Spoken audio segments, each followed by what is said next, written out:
Hi, this is John with WesleyGospel.com.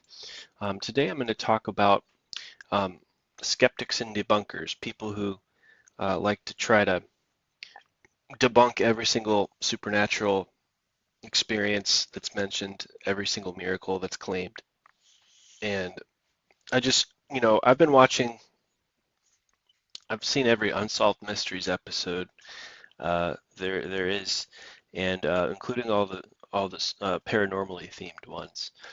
And you'll oftentimes find in those episodes and on other similar shows, even today, James Randi and Michael Shermer being featured in these, and these are atheistic uh, scientific skeptics. Okay, so basically, these are people that uh, take great pride in being able to debunk the supernatural and giving everything a quote unquote natural explanation. So, if you've ever heard the expression natural explanation, these would be the guys that have led the way in that for like upwards of 30 years.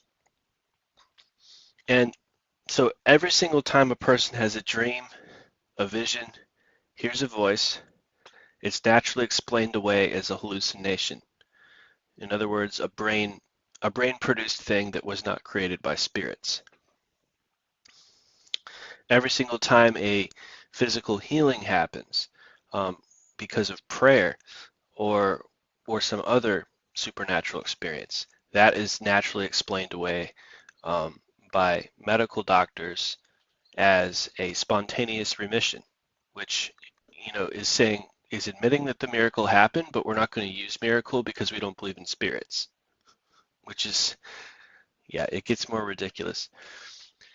Um, every time a um, other phenomena happen, like coincidences, right? Even these are naturally explained away as highly improbable chance occurrences.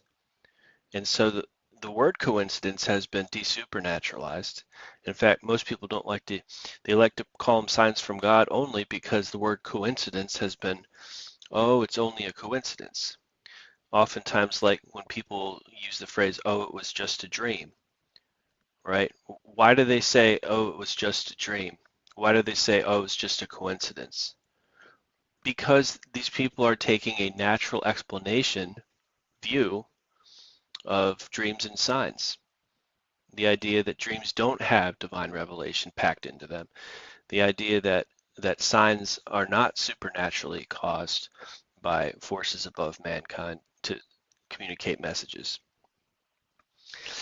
You know, I've listened to these guys talk for, you know, for years. I've heard them enough, you know. Uh, and all I see is just complete blindness and stubbornness and just and it gets ridiculous the more and more you hear him talk. That's another thing. I mean, it gets to the point of just being ridiculous. Now, maybe one of the reasons why I think it sounds ridiculous is because my personal spiritual experience might be different than theirs. It might very well be that because I've been baptized in the Holy Spirit and I have subjectively felt the presence of God and I can speak in tongues and I've had dreams, visions, and voices and signs from the Lord, and I've seen miracles happen.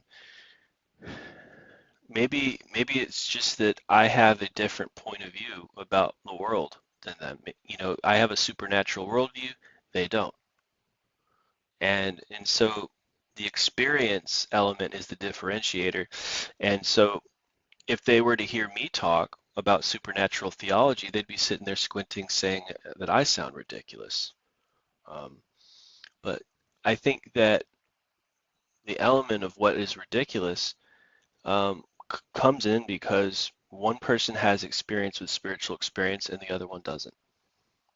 That seems to be uh, the bottom line.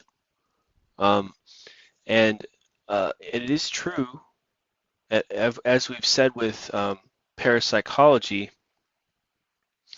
where you've had these people try to study mediums and provide objective scientific evidence of paranormal phenomena for non-experiencers like Randy and Shermer to review, right? So, that was kind of like the goal of parapsychology. It was to it was to provide people that don't have spiritual experiences scientific proof and evidence that people who do have spiritual experiences are indeed experiencing objectively supernatural things, and then, well, here it is. Here's the evidence right here that the Zener cards have been read, and telepathy and knowledge has been imparted to a person. There's no way they could have known that through a natural explanation. So the objective of parapsychology was to overturn this natural explanation type thinking.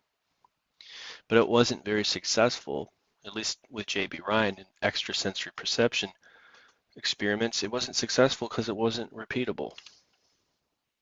It wasn't repeatable. I mean, it was repeatable for him, but for those who are prone to natural explanations, or are willing to stick it out and really study it closely enough for years and years, they're not going to see the evidence firsthand.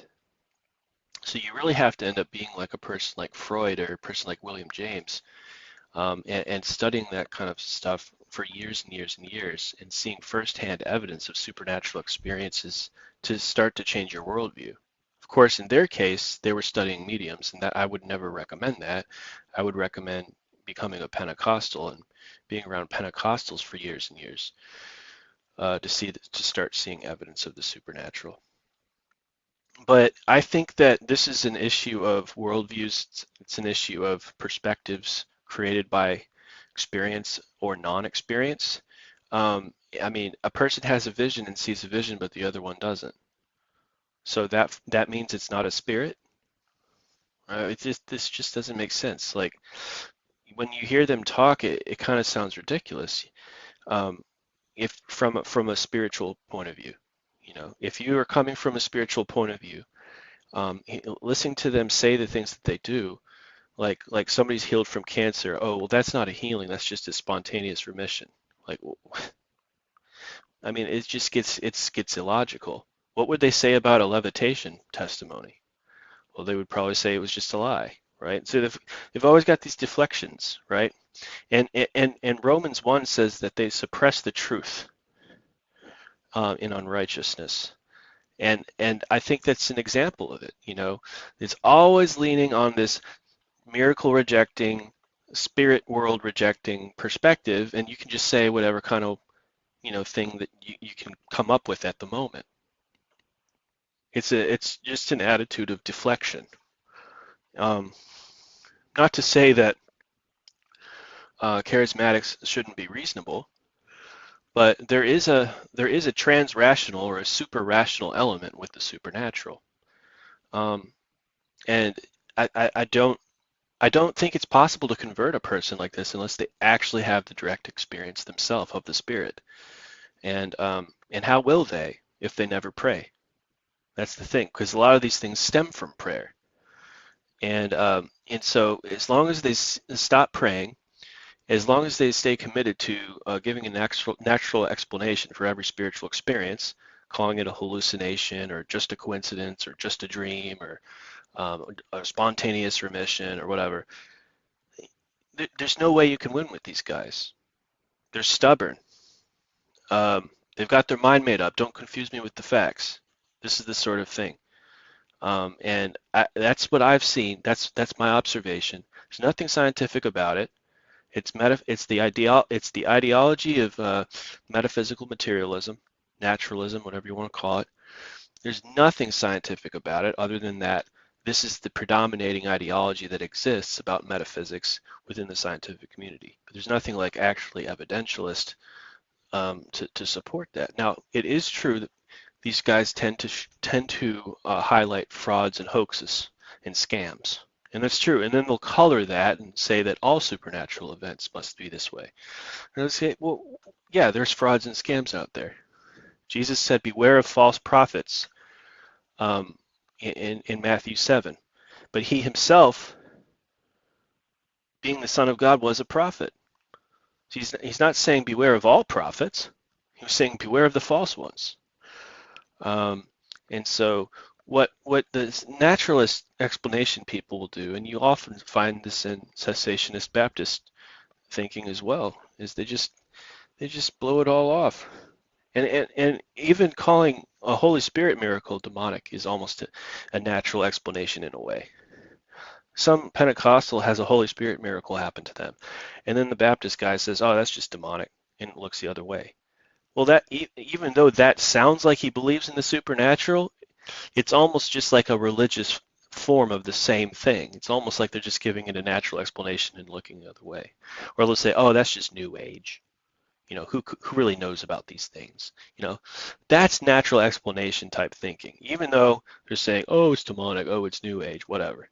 It's the lack of taking it seriously, and it's an anti-supernatural and it's an anti-spiritual perspective, and there's nothing scientific about it.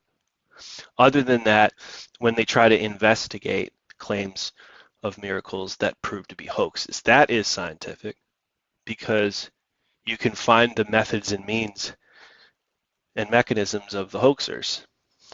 But when there's not anything, they still resort to the most ridiculous, absurd explanations. So